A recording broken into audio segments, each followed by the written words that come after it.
In an audition, Martin Short called his musical arrangement fantastic and brilliant. Canada's classical music queen, Misha Brugger-Gosman, loved the way he transforms himself on stage. He's an avid Justin Timberlake fan, and in paying homage to Justin's newly released Suit and Tie, we're taking you on a suit and tie themed interview as we check out some latest collections while learning all there is to know about this local talent, David Blair. So we're here at TipTop Tailors on Granville Street, one of my favorite menswear store in the city. Now, the TipTop brand was founded in Canada from as far back as 1909, making it one of Canada's leading pioneers in menswear collection. Now, David Blair should be inside. Let's go have some fun with this.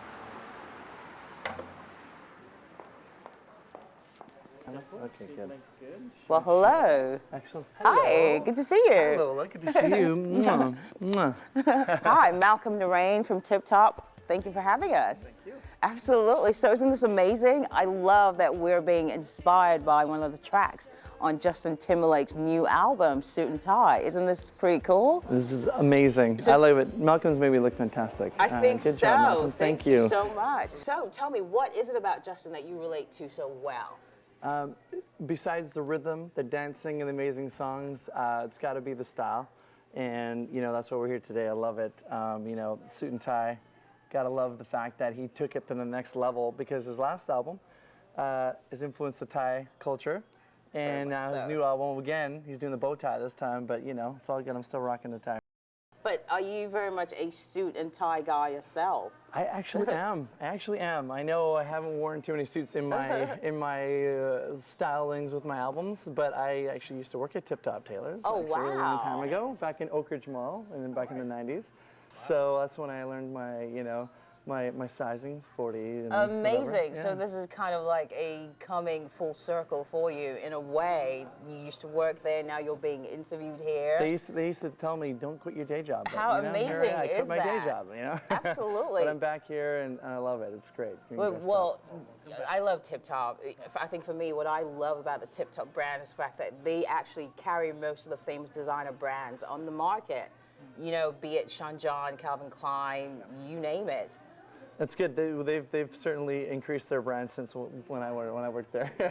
They had their own stuff and they've certainly lifted it up. So I love, this is kind of like a full circle for you. You used to work here, now you're being interviewed here. How amazing is that for you? Well, it's fantastic. And finally, someone gets to ask me who I'm wearing, not what I'm wearing. Absolutely, indeed, very much so. So let's talk a little bit about you. You started classical training from the age of 3 years old? Yes, my mother, she always wanted piano lessons, so it was one of those motherly things where she wanted to give me something she didn't feel like she had a chance to do. So very sweet. And when did you stop training? I was high school. I was getting a little bit lazy, so I was like, okay, I'm gonna stop right now. But you know, soon after I came right back to it. Absolutely. So. And you joined your first band at 17. Yeah. Now you were a bit of a shy kid growing up as a. I was. It's a true story. True so story. How did that come about? A shy kid and a performer. I did not want to be. I did not want to be in front of a crowd. I'll be totally honest with you.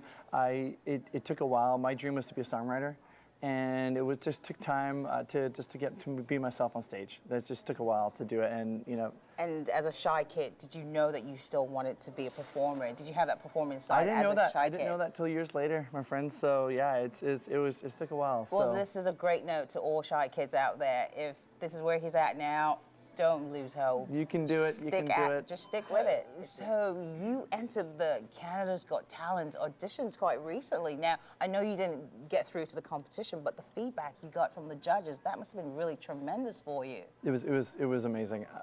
I'm not gonna lie. The 3 judges were great. They were very gracious to me, but I was really looking forward to playing for Martin Short, because he's been a hero of mine since he did Three Amigos. Of course. And so yeah, to have him praise me and go, wow, was amazing. Very much so. And really cool. Classical music queen, our very own Misha Brugger-Gosman, she absolutely loved what David did with himself, the way he transforms himself on stage. Now, I was very lucky. She's an opera singer, and she was tough. Exactly. She's kind of like the Simon Cowell Very of the show. much so. I was like, think wow, about, you know, I escaped unscathed.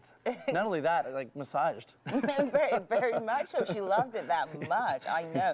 Now, so you toured the U.S. and Canada just quite recently as an independent artist. Yes, true. Yeah, it was a West Coast tour, Los Angeles to Vancouver. It was great. I kind of have friends all along the way. Okay. And I had a friend from New York City that came out. She's actually from the West, so we toured together, and it was great. She's actually kind of an opera singer turned pop star as well. So it was a fantastic tour. It was amazing. Now, I was going to say, as an independent artist, and my next question would be, what do you think about the direction of the music industry in terms of the online freedom that it's giving? You know, independent artists like yourself, I mean, you're a perfect example of such artists who are out there doing it alone and doing it themselves. How is that process going? Do you think this is a good thing for artists, or? I think, you know what, technology's changed. Yes. I think the struggle is going to be the same. You know, you got to still write a great song. You still got to have a presence. You still got to tell people. And there's always new obstacles within social media. You think, oh wow, I've got a Facebook event. Everybody's gonna show up, and everybody said they're gonna be there, and then you're there, and you're like, no one's there. So, you know, you still got to invite people. You still got to talk to people in real life. Like I'm talking to you, Lola. This is great.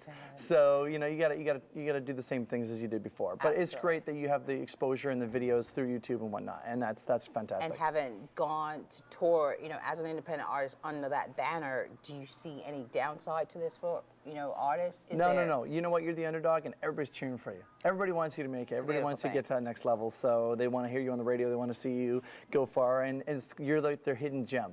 So my fans like love me, and it's like, you know, if I was to get really big, how could you not love him? When well, I love my fans, you know, but you know, I always joke and say one day when I get really big, everybody will hate me, and then I'll know I've done well. Well, you're looking pretty good in those suits. I think maybe one of the questions the ladies might want me to ask you now is there a special lady in your life? Are you single? I wish. No, there's not one, you know, right now. So, but you know. So the ladies have a chance. So I'm ladies, open. You I'm have open a to chance. love. Absolutely. Now, what do you do to relax when you try to just get away from it all?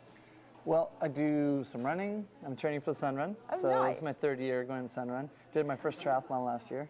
And of course, my favorite team, watching the Canucks.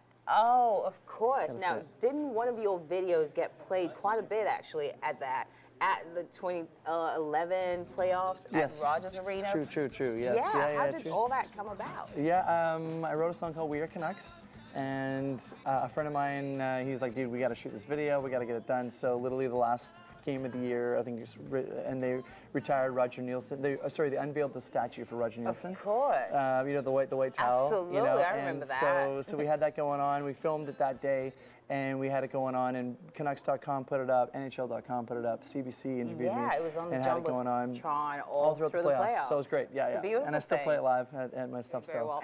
But I often like to end some interviews with just a little bit of trivia, throw a little spanner into the works, if you want to call it that. So the first one's going to be choose one or choose both. Okay. Are you a tea or coffee guy, or both? Tea. Tea? Yeah. Very nice. Yeah. Tennis or badminton? Tennis. Very nice. NASCAR or golf? I'm going to say golf. Nice. Yeah. And then this last one, going to music. It's not Justin, but is it Dr. Dre or Snoop Dogg? I gotta go with both. You gotta go with both. You gotta go with both. I like it. Gangsters right there. Most definitely, I love it. Laying it down. Okay, so the next one, we're gonna go to favorites. Favorite food? Italian food for sure. Italian and Indian. Well, ladies, you better take note on that. So when he takes you out to dinner, you make sure he doesn't slack on any of those. Favorite drink? Favorite drink? Milk. Milk is like seriously one of my favorites. I know it's ridiculous. Such a healthy guy. I know it is. I love it. I love it though. And I guess if I'm gonna do alcohol, it could be gin and tonic and Guinness. So I love how we kind of started with a suit and tie, and then we're down to the sports casual look. It's been a pretty amazing day. You looking so well in these clothes. Well, I feel like I'm competing with Justin a little bit now. I think TipTop's done a good job, and the team here is getting me right in the race there. I think so. I think Justin will be quite impressed, actually. Very much so. Yeah. We've had such an amazing time with David Blair. Thank you so much for doing this. It's been a pleasure having you on. It's great to be here. Absolutely. Thank you. And we're going to look out for you in the like... future. We wish you the very best in all the things that you do. Thank you. And don't forget, TipTop Tailors are your one-stop shop. Their mission to inspire all Canadians to look great. For Local Connection, I'm Lola Acala. I'm David Blair. Thanks for watching. See you next time.